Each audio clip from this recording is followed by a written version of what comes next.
Superior de Estudios Guadalupanos presenta.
Qué gusto poder estar con todos ustedes, agradeciendo enormemente la invitación. Es un gran honor.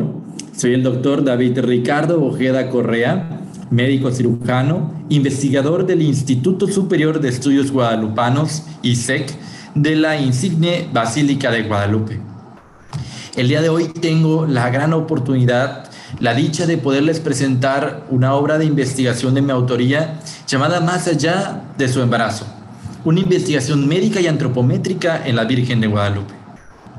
Muchas cosas se dicen, muchísimas cosas se dicen, como por ejemplo, la tradición católica dice que la imagen en la Basílica de Guadalupe es el retrato de la Virgen María aparecida en el Tepeyac, la cual se encontraba embarazada al momento de su impregnación. Muchas cosas se dicen, como por ejemplo, los católicos dicen que se apareció en un cerrito para pedir que le construyan un templo. Seguramente han escuchado esta canción mexicana, la tonadita de esta canción. Dice, este cerro elijo para hacer mi altar. ¿Pero de verdad para eso se apareció?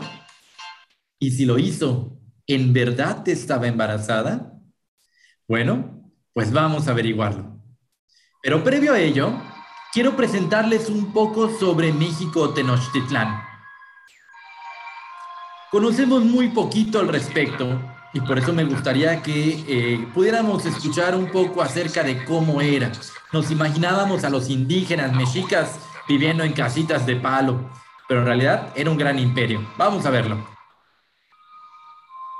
Canales y acueductos permitían el paso de embarcaciones y suministraban. Esta era la ciudad más importante de los mexicas. Las chinampas, huertas flotantes, suministraban verduras y flores a la ciudad. Cuando Londres contaba con Ojo con esto, Londres tenía 60,000 habitantes, Tenochtitlán tenía 200,000. Imagínense el tamaño de ciudad. Los dioses aztecas despuntaban sobre la superficie plana de la ciudad. A pesar de los sacrificios humanos ofrecidos en sus templos, sus leyes permitían una convivencia justa y en paz. La sociedad mexica estaba perfectamente estructurada y por sus 4 calzadas principales llegaban mercancías de todos los rincones del reino. En el mercado de Tlatelolco, que asombró a los españoles, se comerciaba con todo tipo de mercancías. Los nobles vivían en casas de comodidad y lujo asombroso, o jardines de una belleza extraordinaria. Los españoles la compararon con Sevilla. Imagínense, los españoles al llegar la comparaban con las mejores ciudades de Europa. Son 2 mundos que se desconocen por completo y que entran en contacto de una manera muy particular, porque lógicamente aquellos otros pueblos que Moctezuma o los anteriores tlatoanis habían ido conquistando pertenecían, digamos, a su mismo entorno cultural. En este caso no es así para ninguno de los dos. Es muy importante todo este preámbulo, conocer cómo eran los mexicas, conocer cómo era el entorno cuando se aparece la Virgen de Guadalupe. Aquí tenemos parte de un documental. Esta era la plaza mayor de ese imperio. Claro, nosotros vemos estas imágenes, vemos cómo están los cráneos, vemos cómo están vestidos, pintados, y claro que nos llama la atención, claro que nos asusta. De hecho, los mismos españoles al llegar decían que estos no eran seres humanos. Ellos convivían en paz, en armonía, ciertamente hacían sacrificios humanos, porque eran una cultura sumamente religiosa, politeísta, adoraban a dioses equivocados, pero creían muchísimo. Toda su cultura se basaba justamente en eso, en sus dioses. Aquí tenemos una imagen de un español, esta es parte de un documental histórico. Cuando inicia justamente parte de la conquista, los españoles habían llegado como si fueran amigos de los mexicas, se mezclan entre ellos. Los mexicas creían que los españoles eran enviados por sus dioses. En las plazas había niños, mujeres, hombres, ancianos.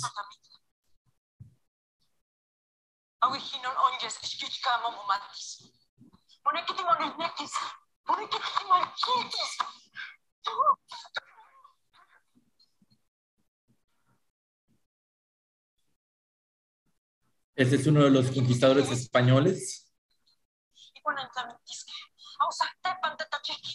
Esta indígena cometió una traición contra los de su mismo pueblo. Ya sabía que los españoles querían conquistarlos.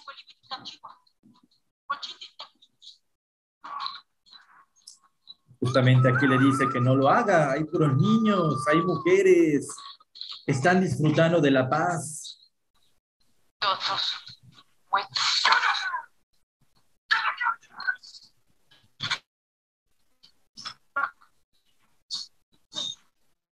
Los españoles que llegan a México no eran los mejores españoles. Era gente que salía de las cárceles, gente que llegaba con el afán de quedarse con el oro, con las riquezas de este nuevo mundo.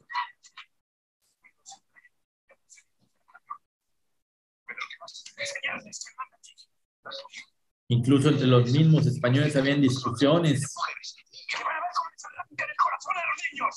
Y así, en medio de esta paz, en medio de esta alegría que se podía vivir, mientras celebraban la llegada de los enviados por sus dioses, los españoles, cuando menos se los esperaban, pues justamente ocurre todo esto.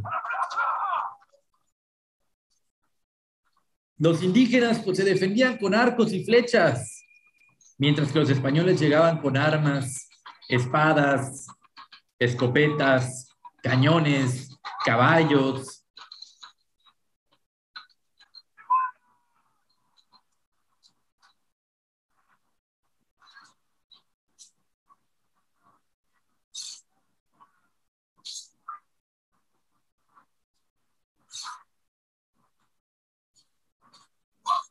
Bueno, no es necesario ver tanta matanza más.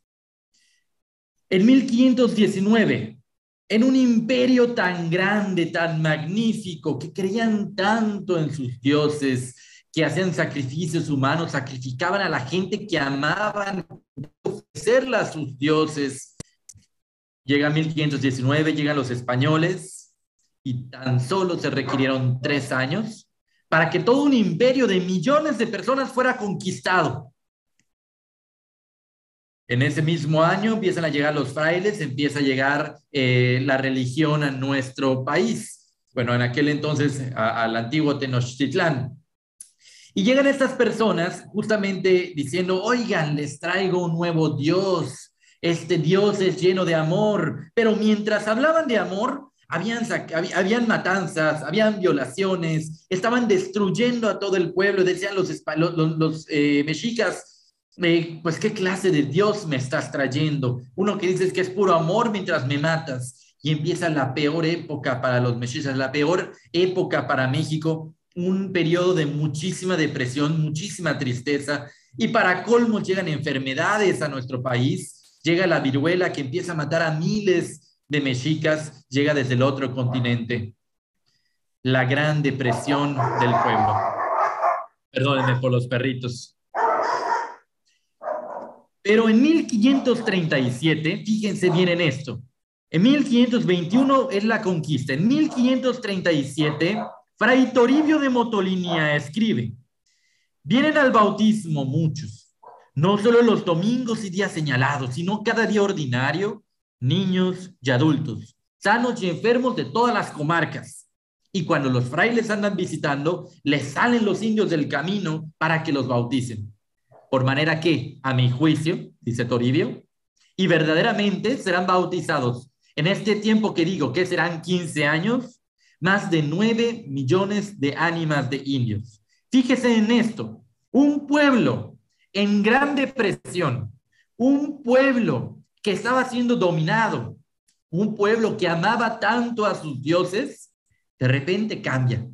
De repente salen de los caminos buscando ser bautizados. Ellos empiezan a buscar a Dios y no al revés. No son los frailes quienes tienen que ir a convencerlos.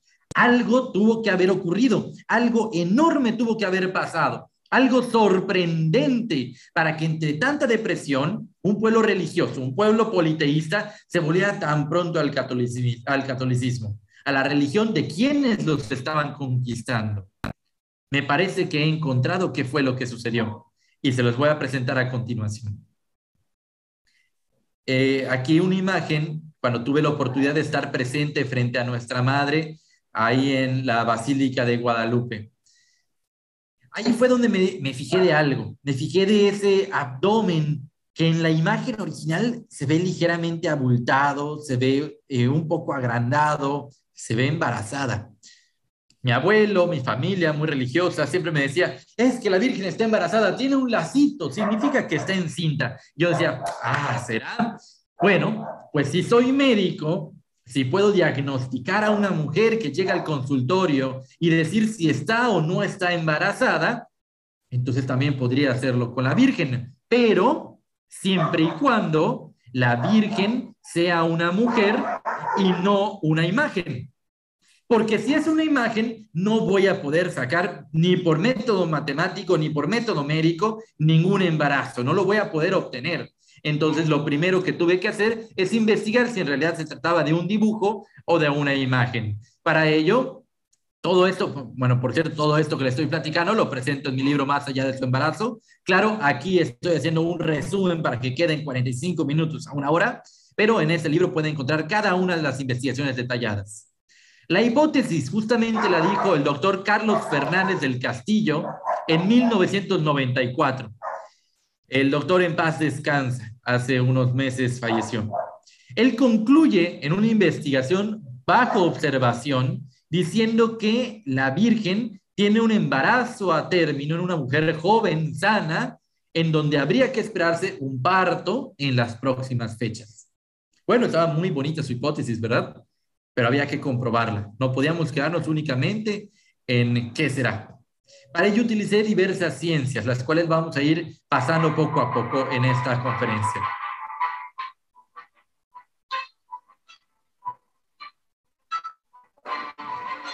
Primero, la vida mexica era comprendida en colores, estatus sociales, símbolos, astros y religión. Todo para ellos tenía un significado en la vestimenta. Miren esta imagen, es una imagen original de la Virgen. Esta fue tomada en su camerino por mi hermano Daniel Ojeda. Observemos algo, observemos por favor los colores, esos colores verdes, las formas, veamos el peinado, cómo tiene una vereda en medio. Miremos esos colores dorados, las estrellas, veamos qué hermosa está. Para los mexicas habían significados en las vestimentas. Vean esta hermosura de imagen, por favor.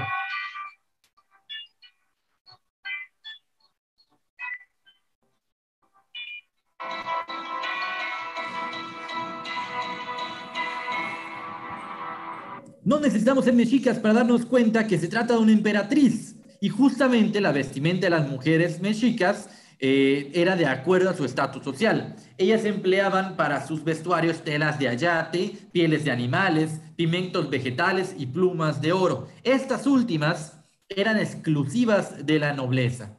Y esto se narra también en el Nican Mopohua. El Nican Mopohua, perdón, es un documento escrito en el año 1547 en donde San Juan Diego narra palabra por palabra de lo que ocurrió durante las apariciones.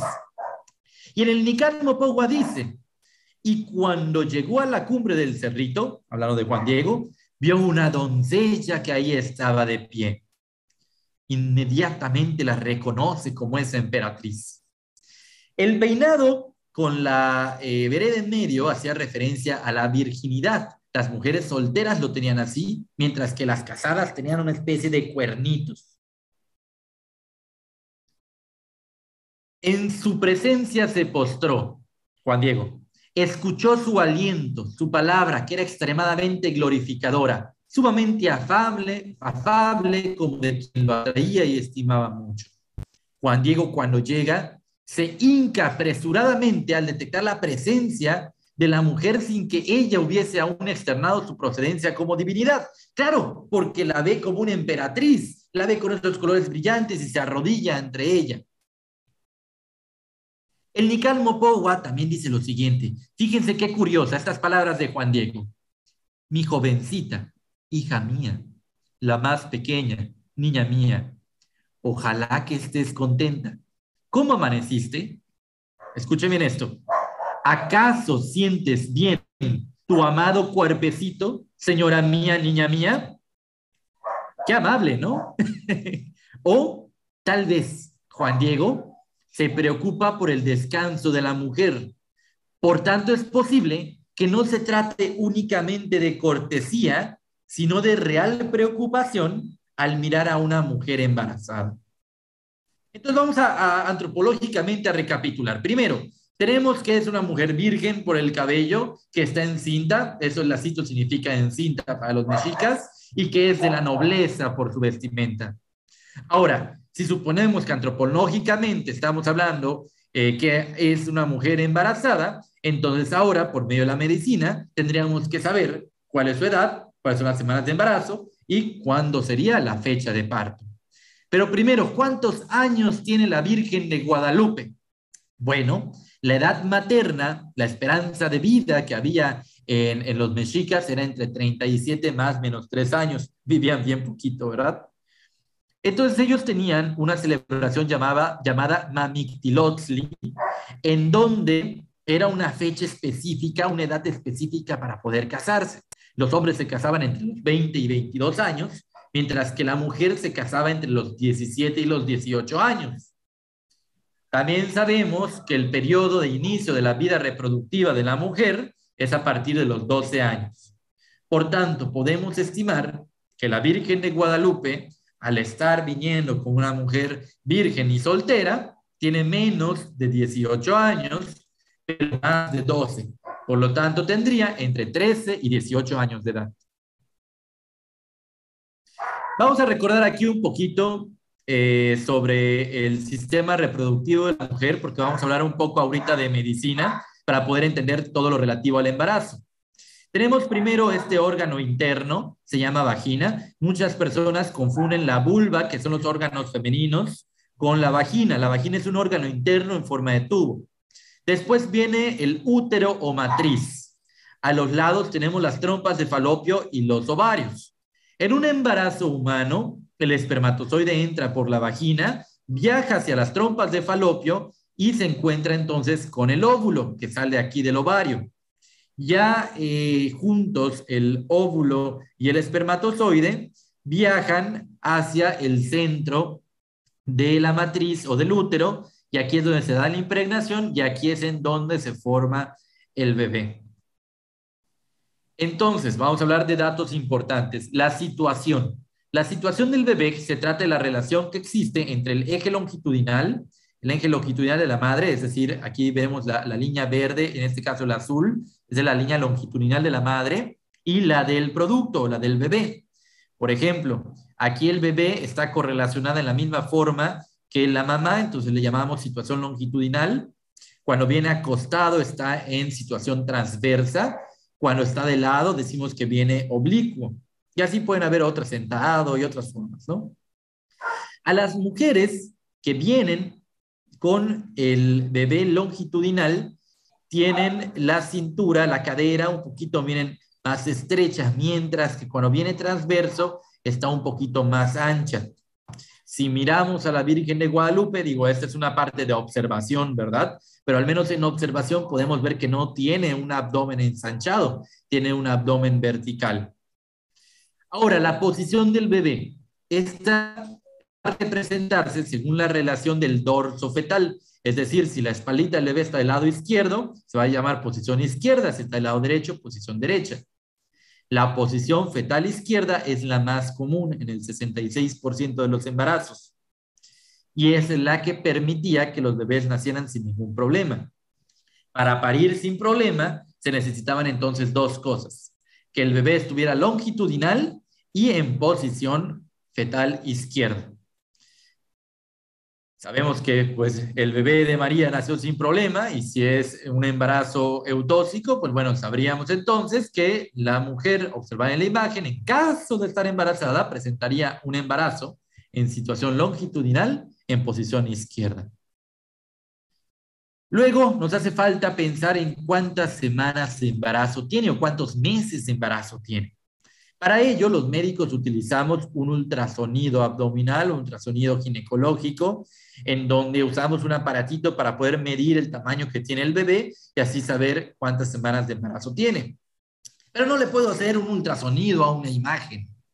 Así que, pues no tenemos un ultrasonido, no puedo tomar de esa manera para saber cuándo serán las semanas de gestación, pero sí lo puedo hacer mediante el fondo uterino.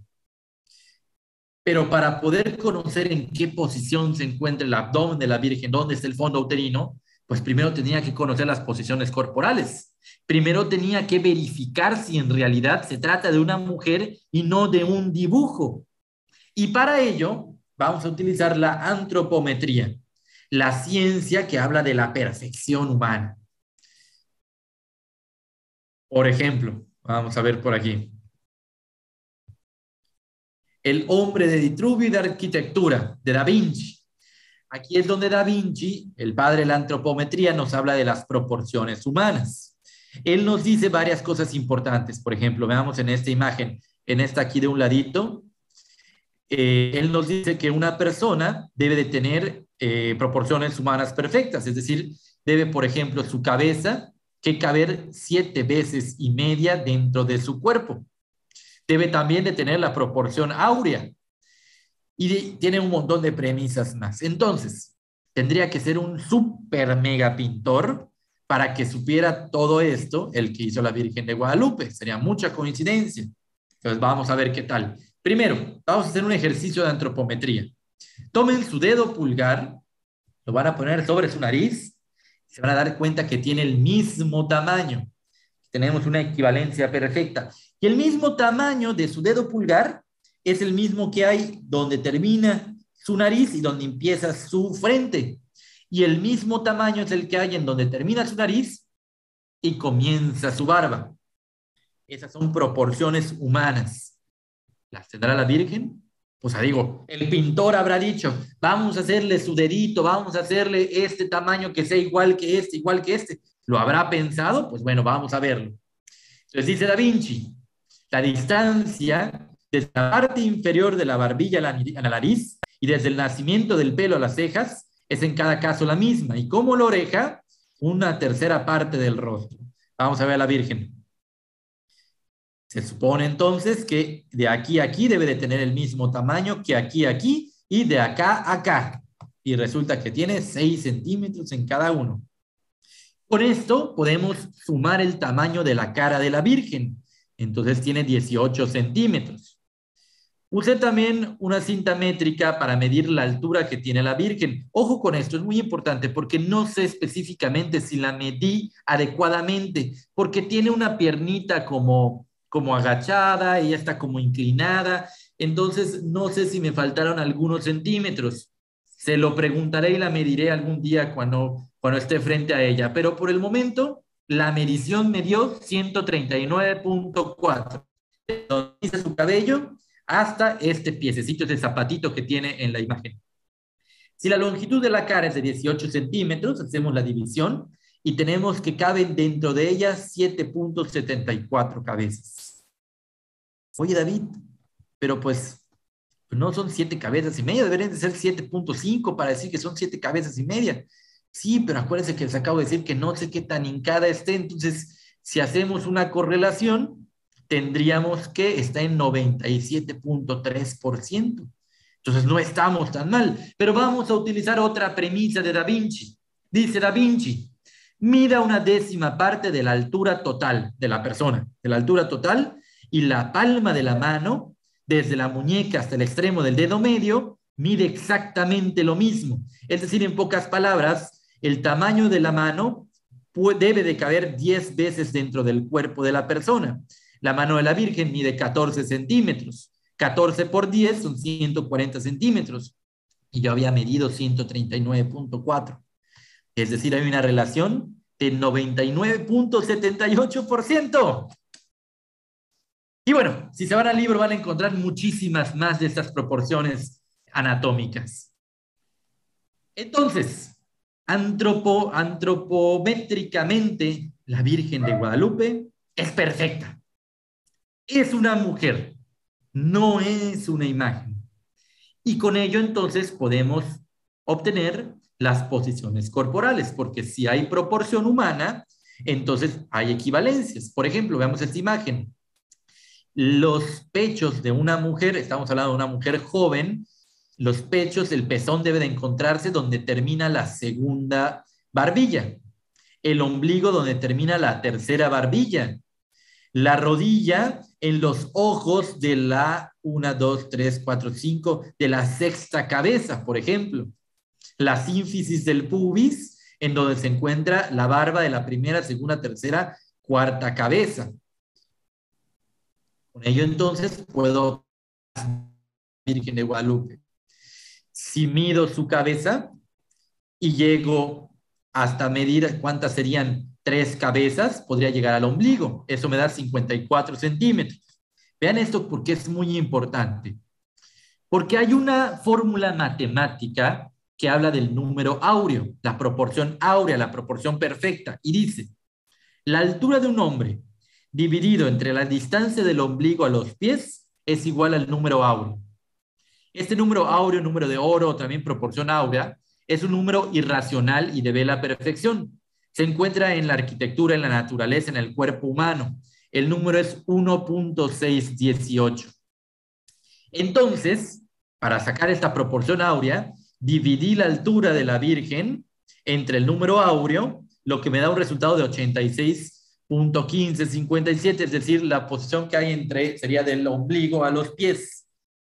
Si yo la invierto, entonces 139.4 menos 86 me equivaldría al lugar en donde encontraría la altura del ombligo.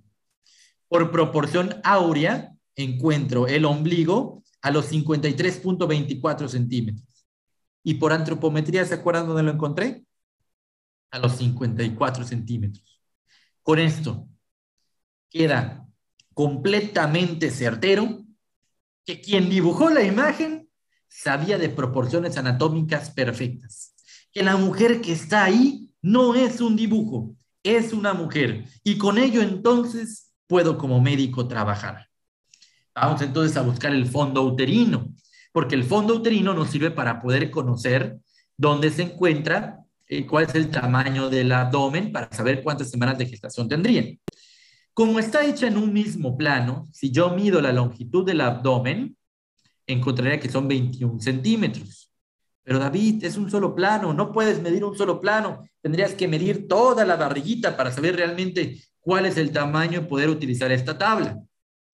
Entonces me acordé, cuando hacía mi servicio social, como médico estuve en un poblado maya, aquí en Yucatán donde vivo, un poblado donde no había ni siquiera agua potable, no había señal de celular, menos habían recursos en las clínicas. Entonces utilizábamos una cinta métrica y calculábamos la altura aproximada en donde se encontraba el útero, el final del útero, donde iniciaba el abdomen de las mujeres embarazadas. Y con ello obteníamos unas semanas de gestación aproximadas.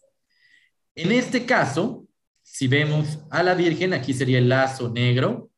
El abdomen de la Virgen inicia por debajo del lazo negro.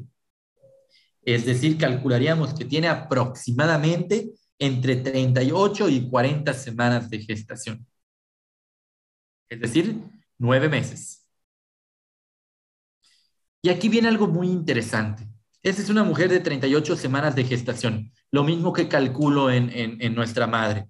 Aquí me encuentro escuchando el foco cardíaco fetal. Este foco cardíaco fetal es el lugar en donde se puede auscultar, en donde se puede escuchar el corazón del bebé. Aquí donde me encuentro, si se percatan, estoy por debajo del ombligo de la mujer. Estos son los lugares en donde podemos escuchar el foco cardíaco fetal, justamente por debajo del ombligo. Y ahí es donde me di cuenta de algo muy interesante.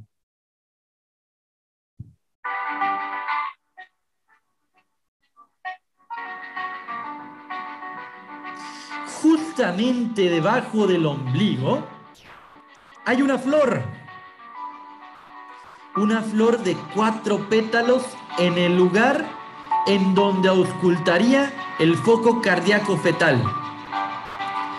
Pero me llama mucho la atención esta flor, que vean, justamente se encuentra aquí en el centro, de la imagen, debajo del ombligo, y justamente sería ahí donde escucharíamos el corazón del bebé en su hombro izquierdo. Aquí la pondríamos un dibujo como se vería de lado, pero ¿cuál sería su importancia? El padre Mario Rojas Sánchez, en los años 80, teorizó con planos geográficos que los volcanes tenían una correlación con las flores. Lo comprobó en el año 2000 el doctor Fernando Ojeda Llanes, y junto con un grupo de investigadores tuve la oportunidad de verificar y reconstituir este estudio. Entonces, aquí les pinto todas las flores que tiene la Virgen en su manto. Usualmente no las vemos muy bien porque son de un color dorado, pero aquí las resalto para que las vean. Vamos a hacer una amplificación para que puedan verlas un poquito de cerca. Vean, esta flor es como, se parece a esta se parece a esta a esta. Aquí hay unas florecitas que sí tienen 4 pétalos, pero tienen unas como hojitas a los lados.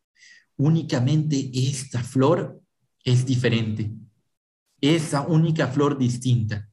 Y si nos vamos a esta investigación que hicimos, en donde encontramos que hay una correlación matemática entre las flores y los volcanes, una correlación del 92.13%, aquí está la correlación, todo esto lo pueden encontrar en mi libro, mucho más extenso. Si nos vamos a cuál montaña o qué volcán se encontraría justamente en el Nahui Oli, tendríamos al Cerro de la Estrella. Oye, David, ¿y dónde está? Bueno, está en Iztapalapa, en la Ciudad de México. Y cuando lo vi me llamó la atención esto que tiene aquí arriba, una como meseta. Si subo, me encuentro esto, unas ruinas mexicas. Unas ruinas mexicas por donde se puede ver toda la Ciudad de México. El centro ceremonial mexica más importante que existe. Así chiquitito, ese es el más importante. ¿Y por qué? Porque justamente ahí celebraban el Panquetzaliztli. Esta es una fiesta que realizaban año con año en el solsticio de invierno, donde sacrificaban a un niño. Eso les permitía que su dios principal, Huitzilopochtli, naciera. En el solsticio de invierno, cuando las noches son más largas, cuando el mal, que era la luna para los mexicas, trataba de comerse al sol, ahí tenían que hacer un sacrificio humano, apagaban todas las luces de Tenochtitlán, de todos los centros, de todas sus ciudades, entonces sacrificaban un niño y con esa luz corrían y encendían todo su imperio. Esto lo realizaban año con año para Huitzilopochtli. Vamos a hacer una remembranza del imperio azteca. Ellos vienen de Aztlán. Seguramente han escuchado hablar de los aztecas. Los mexicas no son lo mismo que los aztecas. Los aztecas nunca llegaron a Tenochtitlán, pero quién sabe por qué ahí nos gustó llamarnos los aztecas. Los aztecas venían de Aztlán. Aztlán es un pueblo que todavía no sabemos en dónde se encuentra, pero los mexicas eran un grupo de personas que estaban cansadas de los abusos de los aztecas. Entonces llega su dios Huitzilopochtli y les dice que tenía un lugar mejor para ellos, que tenían que caminar hasta encontrar una señal, un águila parada sobre un nopal devorando una serpiente.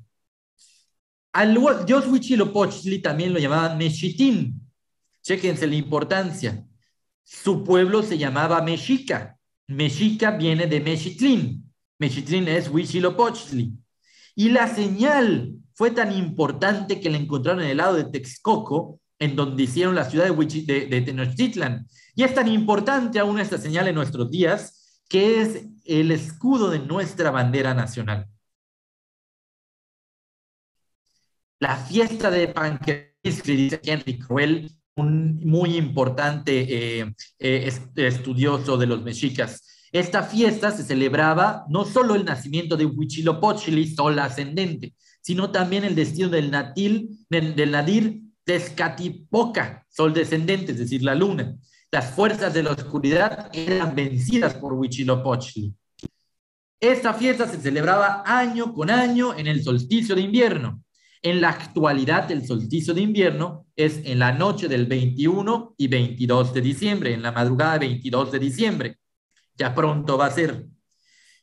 Es importante saber, bueno, el Paquetzalistli servía para la perduración de la vida. Si no hacían el Paquetzalistli, el sol no volvería a salir y el mundo se acabaría, ¿eh? Ahora, es importante esto, vean, existen dos calendarios. El calendario juliano, que es el calendario antiguo, y el calendario gregoriano, que es el que utilizamos.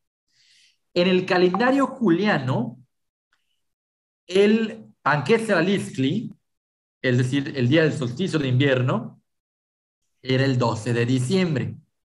En el calendario gregoriano es el 22 de diciembre. ¿Qué tiene esto de importante? Bueno, nosotros celebramos a la Virgen de Guadalupe el 12 de diciembre, porque se apareció el 12 de diciembre juliano y lo seguimos celebrando hasta la fecha. Es decir, la Virgen se habría aparecido durante el solsticio de invierno, durante Panquetzalistli, pero recordemos que en 1519 llegaron los españoles, en 1521 en la conquista llegan los frailes, empiezan las enfermedades. A partir de 1521 se dejan de hacer los sacrificios humanos. Se acaba Panquetzalistli y aún así el sol seguía saliendo, pero había una leyenda, 13 caña. Decía que cuando se llegara a 13 caña, el mundo se iba a acabar como lo conocían. Si no realizaban el Panquetzalistli, todo se iba a acabar. Algo nuevo inicia lleno de la sabiduría divina. Ellos dejarían de existir. Ya habían signos del fin, signos que les dirían que llegaba el fin del mundo. Iban a haber 4 terremotos y de repente en el año 1531 hubieron 3. Faltaba uno para el fin del mundo. Además decía esta leyenda que el mundo se iba a partir a la mitad y para ellos los cometas partían el mundo a la mitad y pasa un cometa justamente en 1531. En esa depresión que ellos tenían, mientras los estaban matando, mientras violaban a sus mujeres, mientras usaban a sus hijos de esclavos, mientras les venían a decir que había un Dios nuevo, bueno, mientras los mataban, además sus dioses los habían abandonado. El mundo se iba a acabar. Petrus Apiano, en el otro lado del mundo, observa en el año de 1531 un cometa. Esto lo pongo aquí porque es investigación mía, es investigación propia. Y es muy importante también para todo esto. Este cometa que pasó, lo desconocimos después con el nombre de cometa Halley. Este cometa pasó sobre de México el 22 de julio de 1531 al 12 de agosto de ese mismo año. Aquí lo pueden ver. Que en medio, en este programa astronómico que utilizo, se encuentra. Pero por si fuera poco, el cometa Halley sobrevoló la Ciudad de México el 12 de diciembre de 1531 a las 6:45 de la mañana, hora de la impregnación. Órales, aquí está. Pasó el 12 de diciembre. Entonces, es decir, la Virgen de Guadalupe se apareció en las fechas cercanas al Panquetzalistli, durante el solsticio de invierno, mientras el cometa Halley cruzaba el cielo de México. ¿Ya notaron cuánto avanzamos solamente por decir en dónde se encuentra el foco cardíaco fetal, en dónde se encuentra el corazón del bebé? ¿Cuánto avanzamos? Y ahora sí podemos seguir. ¿Cuándo es entonces la fecha de parto? Para ello, en la medicina utilizamos dos métodos. Uno podría ser la regla de Nigel, la cual se usa tomando la fecha de última menstruación, pero no la conocemos. Otra manera es utilizar el ultrasonido obstétrico, pero no tiene caso hacerlo un ultrasonido, una imagen. Entonces, pues, ¿cómo puedo saber cuándo van a nacer el bebé?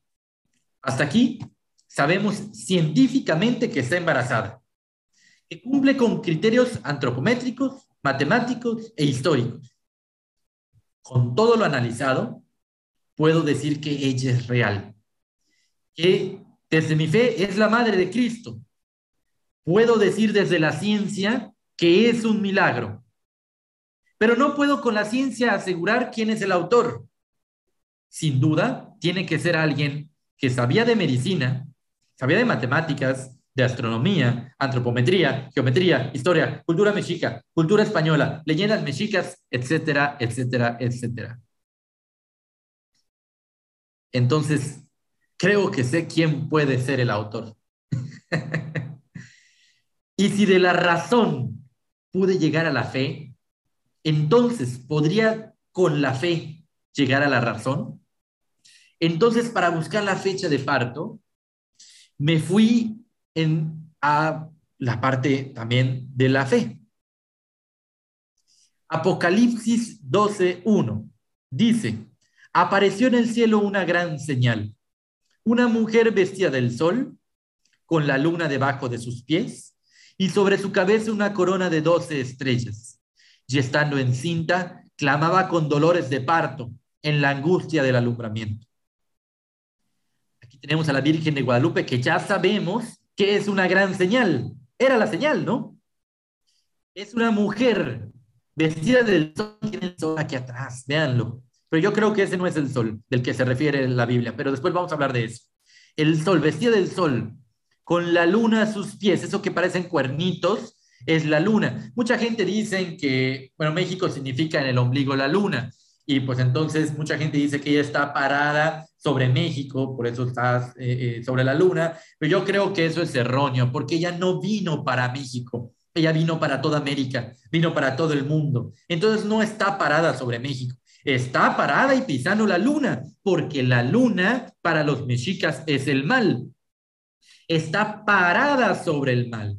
Y dice además, y tiene una corona de 12 estrellas. Oye, Doc, yo no veo esa corona que me dices.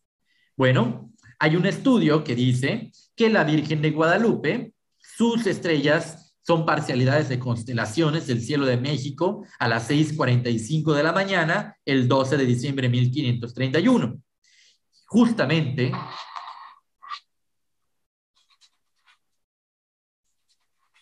por arriba de ella pasa una constelación,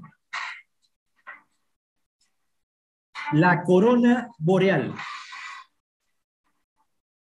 Aquí están las constelaciones que hay en la Virgen y la corona boreal. Es decir, sí tiene una corona, no la podemos ver a simple vista porque quien la corona es el cielo.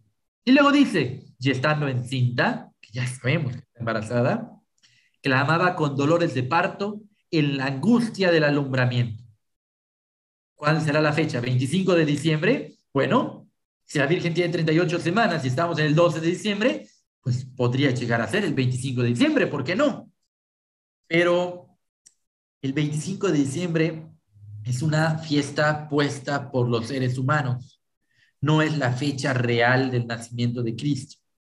Así que no puede ser el 25 de diciembre. Así que necesito buscar en algún otro lado. ¿Qué me puede decir? ¿Cómo puedo saber cuándo nació o cuándo va a nacer este bebé que trae la Virgen de Guadalupe? Entonces nos vamos a la Biblia guadalupana, el Nican Mopowa. Les recuerdo que este libro fue escrito por el indígena Antonio Valeriano. En este documento que está escrito con caracteres españoles, pero en náhuatl, la lengua de Juan Diego, en este texto, Juan Diego narra cada una de las palabras que la Virgen de Guadalupe le dice. Y dice en el Nican Mopowa, en la traducción en español, dice, sábelo, ten por cierto, hijo mío, el más pequeño, que soy la perfecta, la perpetua, Virgen Santa María, Madre del verdaderísimo Dios por quien se vive. Mucho quiero, mucho deseo que aquí me levanten mi casita sagrada, en donde lo haré aparecer, lo ensalzaré al ponerlo en manifiesto. Esa es la traducción muy bonita al español, ¿no? Pero el nahuatl Rojas Sánchez, Mario Rojas Sánchez, que hablaba muy bien náhuatl, lo traduce literalmente y dice, aquí no dice ensalzaré al ponerlo en manifiesto, porque la palabra pantlaza significa poner huevo las aves, o puede significar arrojar la placenta. Entonces, realmente, si lo traducimos literalmente, diría, aquí deseo que aquí me levanten mi casita sagrada, en donde lo haré aparecer, donde arrojaré la placenta. Pero como suena muy feo, pues yo creo que lo cambiaron para llegar al ponerlo en manifiesto. Dice, lo arrojaré encima, lo divulgaré como se divulga lo que era secreto, lo encumbraré como se encumbra la sierra, lo daré a luz. Aquel 12 de diciembre era especial. Marcaba en ese Panquetzaliztli el solsticio de invierno, el final del quinto sol, el acabose de una era, el inicio de una nueva para los mexicas, el 13 caña. La fecha probable de parto es el 12 de diciembre de 1531. Cristo nació el 2 en América. ¿Y recuerdan al cometa Halley que pasó sobre México el 12 de diciembre a las 6:45 de la mañana que les comenté hace un ratito? Bueno, me recuerda a cierta estrella de Belén. Y si nos pusiéramos de ociosos, al invertir la regla de Nigel es la que usaba la fecha de última menstruación para poder saber cuándo es la fecha de embarazo. Entonces, si yo invierto esa regla utilizando el 12 de diciembre como fecha de embarazo, sabría que la fecha de última menstruación de la Virgen hubiera sido el 5 de marzo de 1531. Si se toman en cuenta que son necesarios 14 días para la ovulación, para el periodo fértil, entonces podríamos decir que la fecha de concepción rondaría en una situación terrenal al 21 de marzo del mismo año. Este es el embarazo más hermoso de todos. Se concibe en la primavera y nace en el solsticio de invierno. Entonces, David, ¿eso quiere decir que Jesús nació el 12 de diciembre? Bueno, con los datos estudiados en relación al año de 1531, la antropometría de la Virgen de Guadalupe y la relación con la historia, hay altas probabilidades. Lo que sí sé es que Dios no tiene tiempo. Él puede poner cuando quiera ese nacimiento, pero los que sí tienen tiempos y muy precisos eran los mexicas. Ellos veían las estrellas, conocían los horarios a la perfección. Entonces Dios tuvo que poner ese nacimiento en el momento preciso para que ellos creyeran en él. ¿Y se acuerdan del sol que les platicaba? Yo no creo que ese sea el sol. Dice el Panquetzaliztli, la mujer vestida del sol. El sol está aquí en medio. Nahui Oli significa flor, sol. Nahui Oli, la flor, significa sol en movimiento. El sol la viste a ella en un sentido literario. Esta no es una aparición mariana, es la aparición de Cristo vivo dentro del vientre de su madre. Él es el nuevo sol. Ese sol que está aquí atrás, este sol que está aquí atrás, es Huitzilopochtli, el sol de los mexicas, que se queda atrás porque la Virgen llega delante de él. Y delante de ella está Cristo, en ese sol en movimiento. Y además pisa el mal, pisa la luna. Y se aparece el día en que supuestamente el mundo se iba a acabar. Y se aparece para decir, traigo aquí en mi barriga al único sacrificio humano válido. Ya no necesitan sacrificar a nadie más. Porque recuerden que los mexicas hacen sacrificios humanos. Ya no sacrifiquen a nadie más. Él ya se sacrificó por nosotros. Lo traigo aquí para que se quede con ustedes. No estén tristes. No es nada lo que te espanta. No es nada lo que te aflige. Si pudieras conocer el gran don de Dios, no estoy yo aquí, que tengo la dicha y el honor de ser tu madre. No estás bajo mi sombra y mi resguardo, en el hueco de mi manto, en el cruce de mis brazos. ¿Qué más puedes querer? Esas son las palabras exactas que le dijo la Virgen de Guadalupe a Juan Diego. Dice también Motolinía, del que hablamos al principio de la conferencia. Ya que los predicadores comenzaban a soltar algo de lengua y predicaban sin libro, es decir, ya que hablaban náhuatl, y como ya los indios no llamaban ni servían a los ídolos, sino que eran lejos o a escondidas, muchos de ellos llegaban los domingos y fiestas a oír la palabra de Dios. Y lo primero que fue menester decirles, lo primero que tuvieron que enseñar a los indígenas, era quién es Dios, uno todopoderoso, sin principio y sin fin. Porque para ellos era difícil concebir esto de los tiempos. Entonces Dios no tiene principio, no tiene fin. Es creador de todas las cosas, cuyo saber no tiene fin, suma bondad, el cual creó todas las cosas visibles e invisibles y las conserva y da ser. Y tras esto, darles también a entender quién era Santa María. Vean esto, qué importante. Porque hasta entonces solamente nombraban María o Santa María y diciendo ese nombre pensaban que nombraban a Dios y a todas las imágenes que veían le llamaban Santa María. Ellos quedaron tan impactados con la aparición de la Virgen de Guadalupe que a todos le llamaban Santa María, hasta Dios, porque los confundían todavía. El trabajo entonces de los frailes en ese momento fue enseñarles quién era realmente Dios y quién era su madre. El embarazo y nacimiento del bebé son la causa por la cual la Virgen de Guadalupe se aparece en tierra náhuatl. Se apareció para traer a su hijo. Ella no vino porque quería que le construyeran un templo en el cerrito, como dice la canción. Ella se apareció para traernos a su hijo, para dejarlo aquí en América para todos, para traerlo nuevamente a la tierra, para traerlo para todo el mundo. Nos vino a traer a su hijo. Ella quiere esa casita sagrada para que lo vayamos a ver a él que es todo su amor, según nos dice nuestra madre. Ahora observen, por favor, esta imagen. Es desde la cabeza, la parte de aquí abajo es la cabeza, está la cabeza de la Virgen, y aquí están los pies. Viéndola así acostada. Observen cómo, aunque la imagen es de un solo plano, porque por cierto, los indígenas no concebían la tercera dimensión, por eso está en una sola dimensión, se puede observar aún así los repliegues, lo dobladito y cómo está el inicio de su abdomen.